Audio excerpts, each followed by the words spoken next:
The shadow in the window. The first time Olivia saw the shadow in the window, she dismissed it as a trick of the light.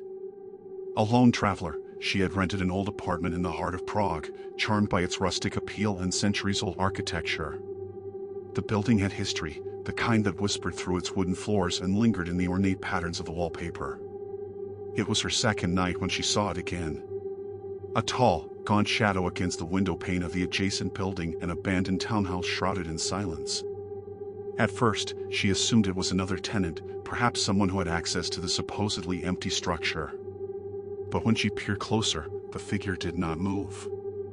It remained eerily still, its elongated form outlined against the dimly lit window. A shiver ran down her spine, but she reasoned with herself. Maybe it was a mannequin, an old relic left behind by the previous owner. She laughed off her unease and went to bed. The next evening, the shadow was there again. And this time, it was closer. Now, it stood not in the adjacent building, but in her own. The reflection of it loomed in her bedroom window, as if watching her from behind. Olivia whirled around, her breath hitching, but the room was empty. Fear slithered into her thoughts. She locked the doors, pulled the curtains tight, and kept the bedside lamp on. Sleep did not come easily that night. Every creak of the floorboards, every distant whisper of wind felt unnatural, as if something was waiting just beyond her sight. By the fourth night, she was certain of it. The shadow wasn't just a trick of the light, nor a figment of her imagination. It was something else entirely. And it was getting closer. Summoning courage, Olivia grabbed her phone and snapped a picture of the window. When she checked the image, her stomach turned to ice. The shadow was there, its shape more defined than ever, a gaunt figure with sunken eyes and twisted limbs. And yet, when she looked up, there was nothing in the window. A knocking sound echoed from the walls. She spun around, heart pounding. The sound wasn't coming from her front door, it was coming from inside the walls.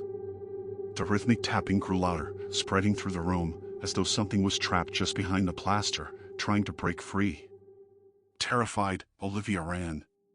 She bolted down the narrow hallway, yanked open the front door, and fled onto the cobbled streets.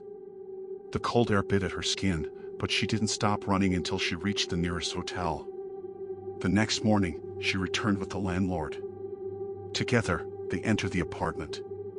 It was just as she had left it, except for one thing. The window was wide open. And inside, scrawled across the glass in smeared, bony letters, were the words, "I see you." The landlord paled. "This place has been empty for years," he whispered. The last tenant, he kept seeing something in the window too. Then one night, he disappeared. They never found him. Olivia never returned to that apartment. She left Prague the very next day, but even as the plane soared above the clouds, she couldn't shake the feeling that she was being watched. Because sometimes, late at night, when she least expected it, she'd see a shadow in the window. Weeks passed, but Olivia couldn't rid herself of the paranoia. Back home in London, she had settled into her small flat, reassuring herself that it had all been in her head. But the unease lingered. She found herself hesitating before looking out of windows, the memory of the shadow seared into her mind. One evening, while preparing dinner, her phone buzzed with a new notification. A message from an unknown number. "Why did you leave?" Her hands trembled as she stared at the screen. She didn't reply. A few minutes later, another message came. "You think I can't find you?" A cold sweat broke across her forehead. She blocked the number, convincing herself it was a cruel prank. But then, just as she turned away from the phone, a movement outside caught her eye. Her apartment was on the third floor. There was no balcony.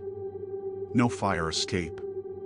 And yet, staring at her from the other side of the glass, pressed against the window, was the shadow. It had followed her home. Olivia barely slept that night. She kept the lights on, every curtain drawn, every door locked. But the feeling of being watched gnawed at her. The following day, she installed security cameras, needing proof that she wasn't losing her mind. That night, as she lay in bed, her phone buzzed again. A notification from the security app. She hesitated before opening it.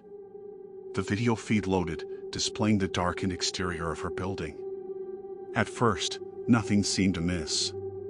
Then, movement. A figure, gaunt and twisted, crawling up the side of the building with inhuman grace. It moved like a spider, limbs contorting unnaturally as it scaled the walls. It stopped outside her window. Then, with agonizing slowness, its head turned toward the camera. Her phone slipped from her fingers. A soft tapping echoed against the glass. This time, Olivia did not run. She couldn't. Paralyzed by terror, she stared at the shadow pressing against the window pane, its empty eye sockets boring into hers. Then, the glass cracked. Darkness swallowed the room.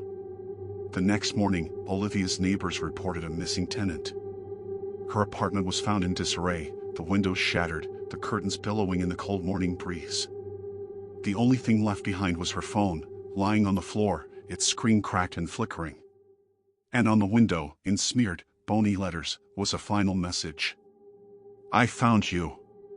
The mysterious knock at midnight. Nathan Carter had always been drawn to the unknown. As a travel vlogger with a focus on haunted locations, abandoned towns, and urban legends, he had built a reputation for fearlessly exploring the world's most terrifying places. But nothing had ever truly scared him. That changed when he visited Flaska, a nearly forgotten Romanian village buried deep within an ancient forest. Arrival in Flaska. The moment Nathan stepped off the bus, he noticed the silence. There was no birdsong, no rustling leaves, just an eerie stillness that wrapped around the village like a suffocating blanket. Flaska was small, with narrow cobbled streets and houses that looked centuries old. Many of them appeared abandoned, their roofs sagging, windows shattered. The few villagers he passed cast him uneasy glances but said nothing. Nathan had booked a room in the only guest house in town, run by an elderly woman named Madame Ilinka. When he arrived, she handed him the key with a deeply serious expression. "You must lock your door at night." Nathan raised an eyebrow. "Okay. No matter what happens, no matter what you hear, do not open it." Her grip tightened around his wrist as she whispered, "Even if it knocks." Nathan was used to superstitions. Every small town had its own ghost stories. So he just nodded, playing along. But that night, he realized this was no ordinary legend. The first night, Nathan spent the evening wandering through the abandoned parts of Flaska, filming for his channel. As night fell, he returned to his room and locked the door, just as Madame Ilinka had instructed. Everything was quiet. Until... knock. Knock.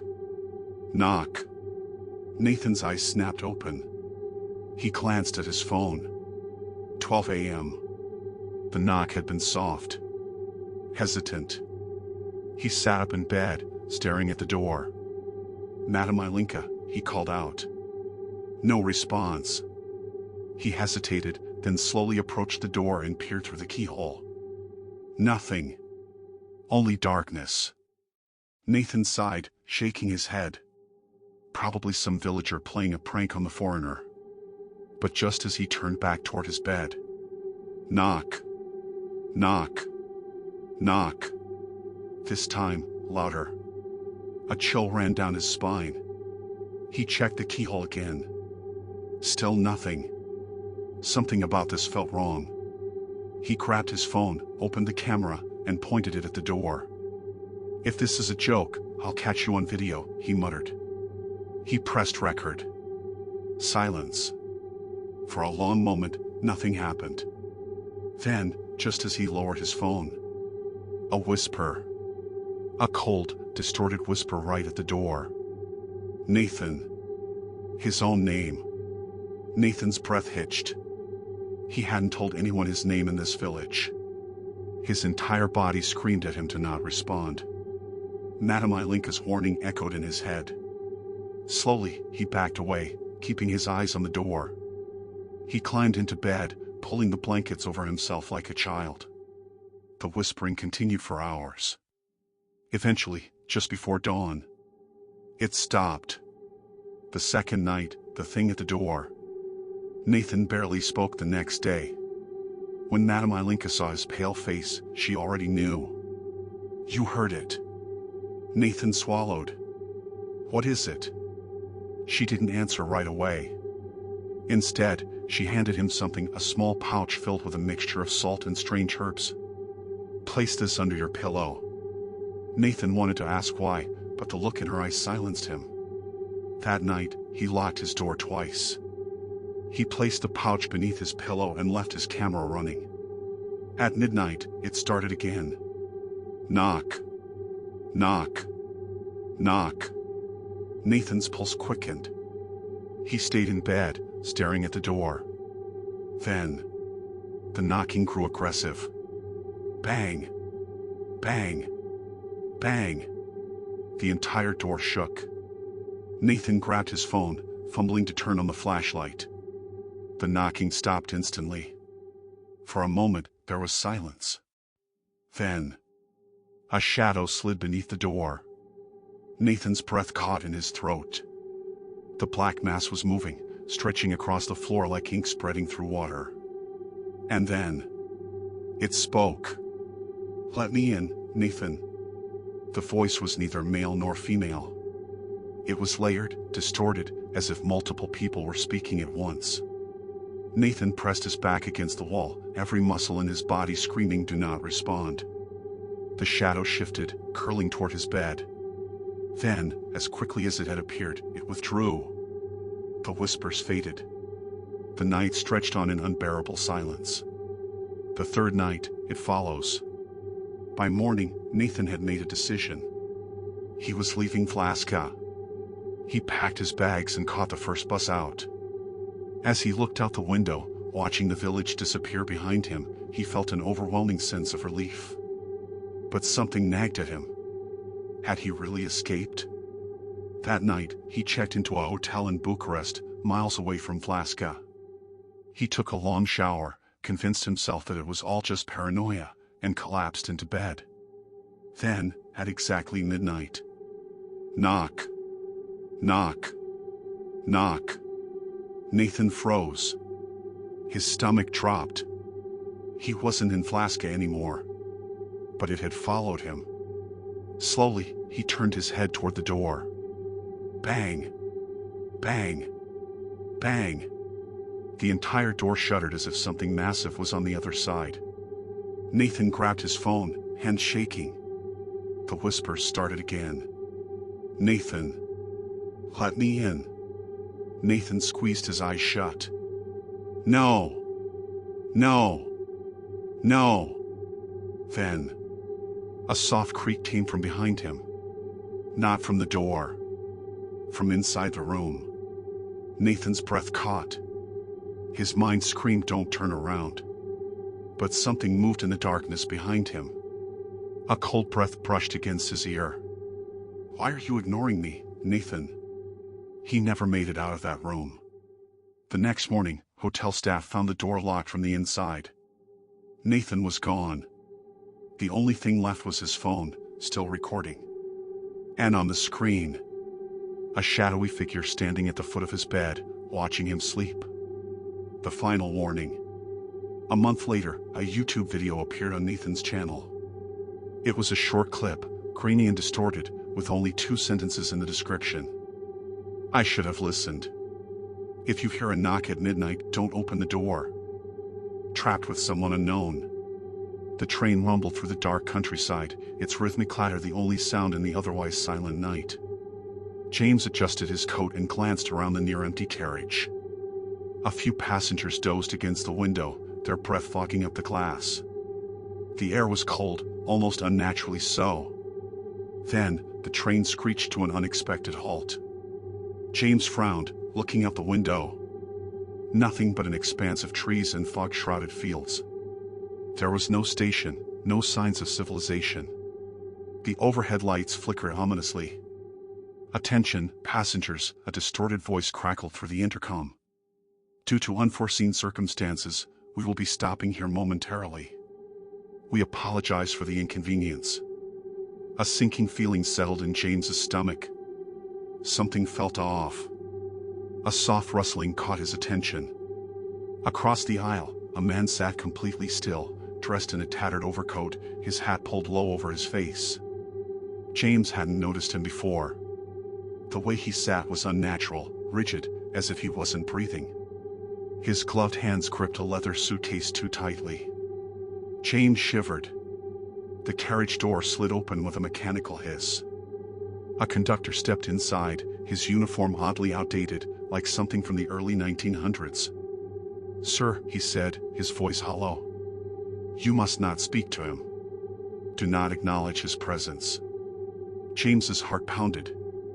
"Who is he?" The conductor's gaze darkened. "He is not one of us." Before James could respond, the lights flickered again, and the strange man turned his head slightly toward him.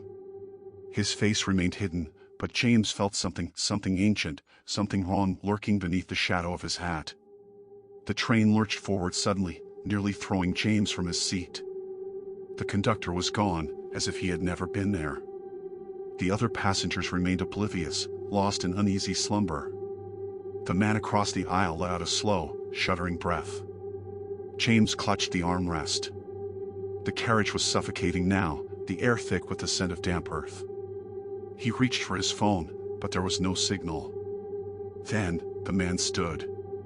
His suitcase dropped to the floor with a sickening thud, and James saw that his feet were not touching the ground. He was floating, his movements slow, deliberate. James bolted toward the next carriage, but the door wouldn't budge. A reflection in the glass made his blood run cold. The man was right behind him, closer than he should have been. A whisper drifted into James's ear, cold and hollow. "You shouldn't have seen me." The lights cut out entirely.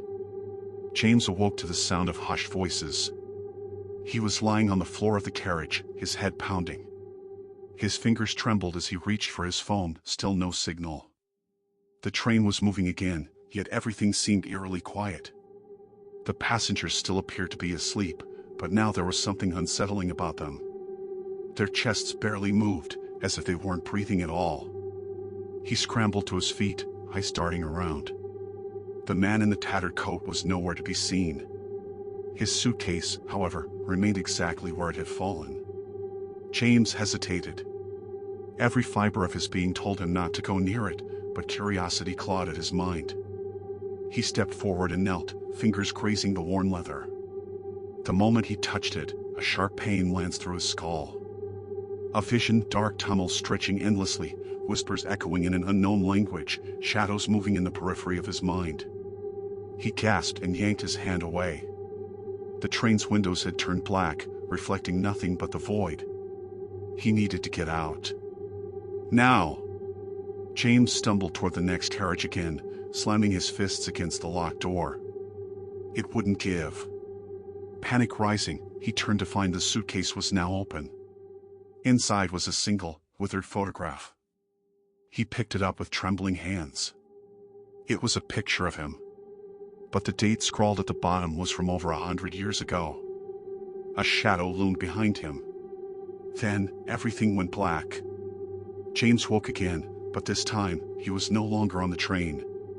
He was standing in an old station, the air thick with the scent of dust and decay. The platform stretched into nothingness, lost in an unnatural fog. Faint whispers echoed from the dark tunnels, voices speaking in a tongue he did not understand. The suitcase lay open at his feet, but now it was filled with old photographs, each one showing a different person, all with the same terrified expression he had worn moments ago. James turned, heart pounding, and saw them. Figures dressed in tattered clothing, their faces obscured by shadow, standing motionless along the platform's edge. They watched him in eerie silence, their presence oppressive. The man from the train was among them, his face finally visible. It was James's own face. A sickening realization dawned, he was trapped here now, just like the others before him. The train had never truly stopped. It had taken him somewhere else. Somewhere he could never leave. The whistle of an unseen locomotive shrieked through the air, and the figures moved closer. The train was coming again. And this time, James wouldn't be a passenger. He would be waiting.